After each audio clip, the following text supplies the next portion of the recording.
Hi everybody, this is Soram here from Power of BI. So in today's session, we are going to look at the data transformation layer of two of the best BI tools available in the market, namely Qlik and Microsoft Power BI. So without further ado, let's open up a sample Excel file. Let's open up the sample data file. So in this sheet, I have a data table which talks about sales of four products, product A to product D, from various cities in the United Arab Emirates, and then the sale date for each of those items by product and by city. So this data is in a very a report kind of a format. It's a denormalized data as of now, as you can see. And we must also notice that in this particular report format we have a total row at the bottom. So while importing, we must take care and we must make sure that we remove the total column from here, total row from importing. So let's open up Qlik first, and then later we will look at Microsoft Power BI. So I have Qlik application opening here. Let's create a new application and name it Sales App. Click on Create, open application. So the first thing that we want to do here is add data, right? So click on Add Data here, and our data is in Excel format. So click on Excel. It's in my documents. I'll just enter the details here, press enter, find my file here, click on the next button. So here, as you can see, it shows up my data in preview format, city, sale date, product A to D. Right, so click on load data and finish, and open up a sheet. As you can see, all the values will be imported here. You can see all the fields here. So prior to that, I want to normalize the table and I want to make it in a pivot table format, wherein instead of having product A, product B, C and D, I want one column, probably a column name item, which has the details about all of these. Okay, so let's go to the data load editor. Let's click on the data load editor button, and our query is residing here under auto generated section. So let's try and unlock this. Click on unlock. See, first thing we notice here, it's giving this table a name called sheet 1. We want to give it a better name, probably sales table. So it's importing city, sale date, product A to D from. Oh yes, we have to make sure that we delete the row wherein we have the total. So let's put that also here, where city does not equal to total. Let's test this. Click on load data. It works. Now the way I normalize this table and the way I flatten this table is using the cross table formula in Qlik. So what cross table does is it looks at your data and then flattens it as per your requirement, as per the parameters that you throw. So let's add it here, cross table here. So what is the name that you want to give the field that you're going to replace these with? So remember that your product columns are starting from number 3 field. So this is the first, second and third onwards, right? So what we need to do here is give it a name. I'll give it a name called item, comma, and then column which has the value of these will be called sales. Let's call it sales for the demonstration purpose. And I want to flatten it by sale date.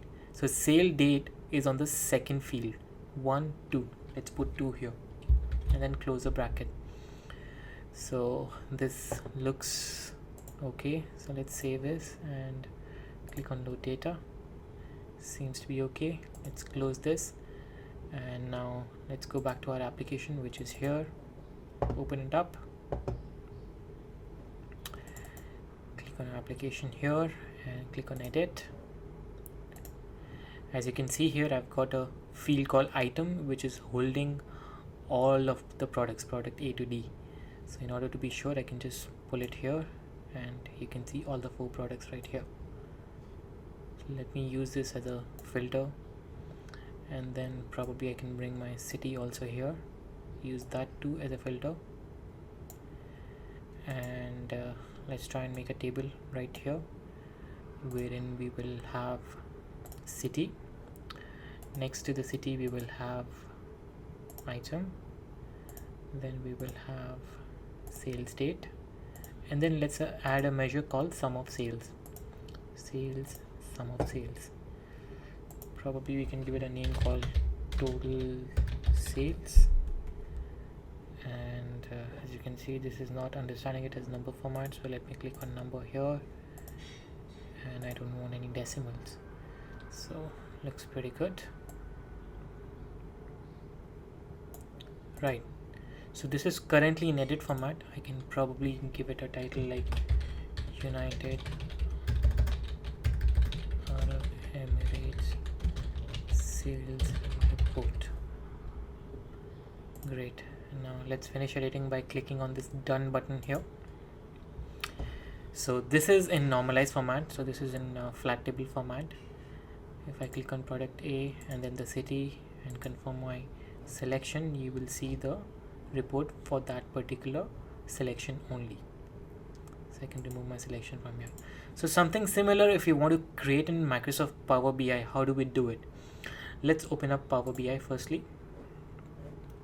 Right, I have it open here.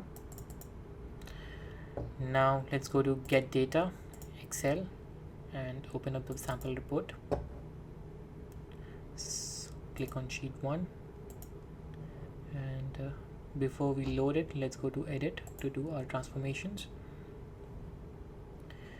So before I do any transformation, let me make sure that the formats of each of the columns are correct. So it is correctly understanding this as text format, but this one is not. This one we need to convert to date format, and remaining are understood as whole numbers already.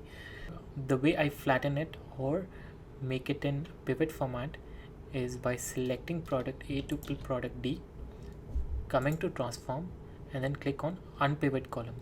So what it will do is it will unpivot these particular columns and create 2 different columns. Instead of 4 columns, I will have 2 columns. One column will talk about which item it is amongst the 4, and the second column will have the values which are here. So let's see what happens here.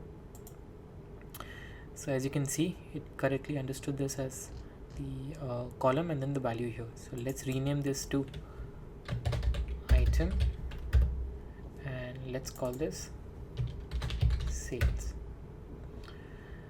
So this is correctly understood as a text format field, and this one is understanding it as a decimal number. We can probably change it to a whole number format here. Right, so it was a whole lot easier compared to Qlik Sense, but let's close and apply the formatting here. So we'll try and create a report in table format wherein I will have city, item, sale date, and I don't want to show the date by year and quarters, just by the way it is, and then sales. As you can see here, the report is created. We might want to have the filters like we had in Qlik Sense. So the filters were item. Let's make this a slicer here, and then the second filter was city. We'll click on city and make it a slicer, let it come back here. So we click on product A and select any city, it applies throughout. So one thing that we forgot to do here, which is probably the reason why we are getting blank here, is remove the total row. So let's go back, click on edit query, and let's go back to um, this particular stage and apply formatting wherein apply a filter where we unselect total, and then come back to our last step, click on close and apply. So as you can see, the blanks are gone. So it took me a whole lot of time and scripting to do it at Qlik Sense level, data transformation, but at Power BI level it was a whole lot easier. In case you want to see the backend query, you can always go to edit query and then click on advanced editor, wherein you can see that the script applied here is unpivot other columns, and at Qlik Sense level it was called cross table, and here it's called unpivoting columns. So that's about it. I hope you liked my video. So here's waiting for the next one. Thank you everybody for watching. Take care.